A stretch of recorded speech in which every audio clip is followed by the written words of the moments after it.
I've asked this question to product leaders for last 9 years. It's a simple question. Where is your product actually going in the next 5 to 7 years? And almost every time I get one of the three answers. We want to build the best product in the world. The second, we have great technology, we'll figure out the direction as we grow. And the third one, we are agile and the path will become clear later. But that's not a strategy. That's optimism dressed up as a plan. And this is exactly why 97.5% of startups never reach sustainable growth. That's not my number. That's Harvard Business School and CB Insights 2025. Today, I'm going to show you what's actually killing these products and the exact framework I use to fix it. Over the past 9 years, I've worked with more than 70 product teams, from pre-seed startups to scaling SaaS companies. My personal data is pretty uncomfortable. Only 2 out of 10 teams had anything close to a real product vision. 2 out of 10. And it's not an intelligence problem. It's not a funding problem. It's a starting point problem.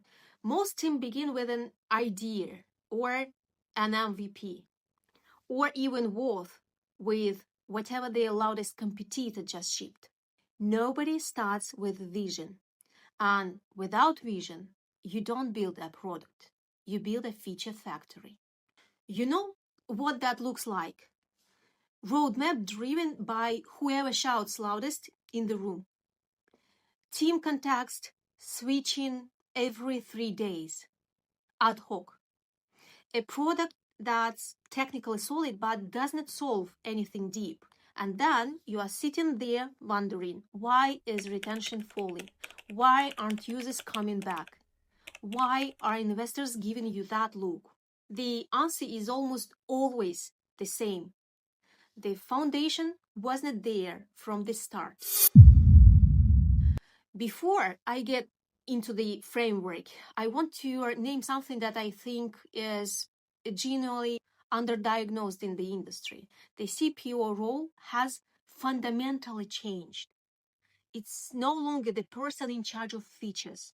In 2026, it's the role of a strategic architect of human behavior, of user experience. But most product leaders are still running in technical firefighting mode because no one told them the job description changed. Here is what I saw just last quarter. 9 companies came to me for consulting. 2 had a coherent product strategy. 0 had a real product vision. 0 out of 9. And this is why nobody taught us how to build vision. We learned roadmaps, we learned discovery frameworks, we learned how to write a PRD. Those are all valuable skills. But without vision, there are tools without direction. So you are getting lost. And here is how I actually define product vision, because most definitions I've seen are quite useless. A real product vision is not a tagline. It's not a description of your features. It's a systems level analysis of shifts in human behavior, in market tension, and the forces shaping the future. You don't invent it in a brainstorm. You choose it from a set of options that only emerge after serious analysis. And let me show you exactly how. I always start the same way, with one question. What is fundamentally breaking in the world right now? Step 1, I'm mapping the global shifts. Look at what's actually happening. Record level migration and new forms of social disconnection. A loneliness epidemic, especially among people aged 25 to 40. The shift from consumption to the creator economy. AI radically changing how people think and make decisions. The collapse of the line between online and offline life. Vision lives at the interactions of how things used to work and why that's now unbearable. If you don't know what's breaking in your users' world, you can't build something they will need in 5 years. I think it's clear. Step 2 of the framework, I'm getting the ground need. Most products solve surface level jobs. For example, order food, find an apartment, play a game. The companies that actually survive and scale, they solve second order human needs. For example, so these are ground needs like control over life and attention, a sense of belonging and recognition, the feeling of competence and significance, safety in an unpredictable world. Let me give you 3 examples you already know, I'm sure. The first one, calm. This is not a meditation map. Their vision help people find inner stillness in a world of constant noise. Notion is not a note-taking tool. It's a second digital self. It gives people a sense of total control over their knowledge and their life. Duolingo was never really about language learning. It's about turning learning into a daily habit with a sense of progress and game-like status. See the difference between what the product does and why a human needs it. That gap is where product vision lives. Step 3, I'm mapping the real competition. This is where most teams make a critical mistake. They look at direct competitors and think they understand the market. But stop looking only at other apps. Ask yourself, how are people already solving this need without me? Slack channels, Excel, voice notes to themselves, coffee meetups, journaling, books, sometimes, honestly, Netflix and a glass of wine.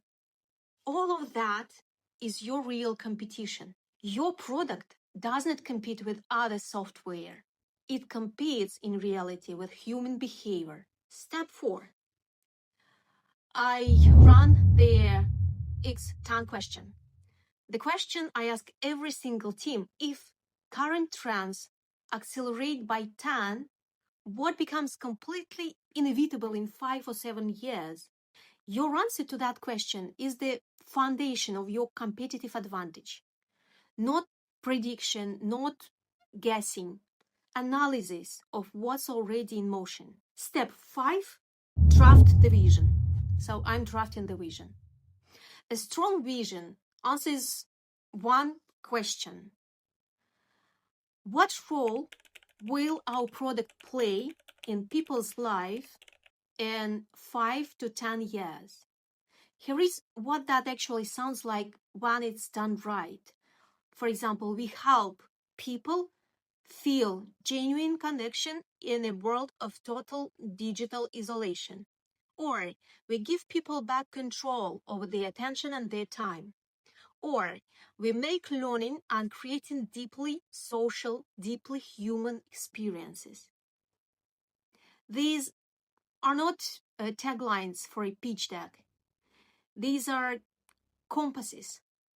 They answer why, and that's exactly what makes them useful for making decisions every single week. And the last one, step 6, the stress test. This is where it gets real.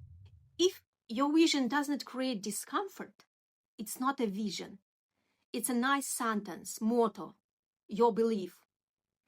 3 questions that will tell you immediately what will we never do. Which players are we consciously choosing to conflict with? Which decisions now become obviously wrong? And If you can't answer those clearly, the vision isn't ready yet. One more important part: vision without the ability to sell it is worthless. When I work with founders, I tell them vision is not a constraint on your creativity, it's a multiplier. When a team has a clear North Star, clear direction, goal, the speed and quality of their decisions goes up dramatically. With investors, the language is different. Here are the 3 slides that work every time, so they're mandatory for me. Slide 1, the global shift. What's breaking in the world and why it's happening right now? Data, not opinion. Slide 2, the deep human need and the map of alternatives. What people are actually trying to do and why everything that exists already fails them. And slide 3, your vision and what you're not doing. That last part is the most important. Investors see hundreds of pitches. The teams who can clearly say, we are saying no to this, immediately stand out because it signals that you actually have a framework for decision making and a clear vision, not just enthusiasm. I want to leave you with something you can actually use right now. It will take just 30 minutes. That's all. Answer these 6 questions honestly for your product right now. The first one: what human behavior is shifting right now? 2, what deep need are people trying to fulfill? 3, how are they solving this without you today?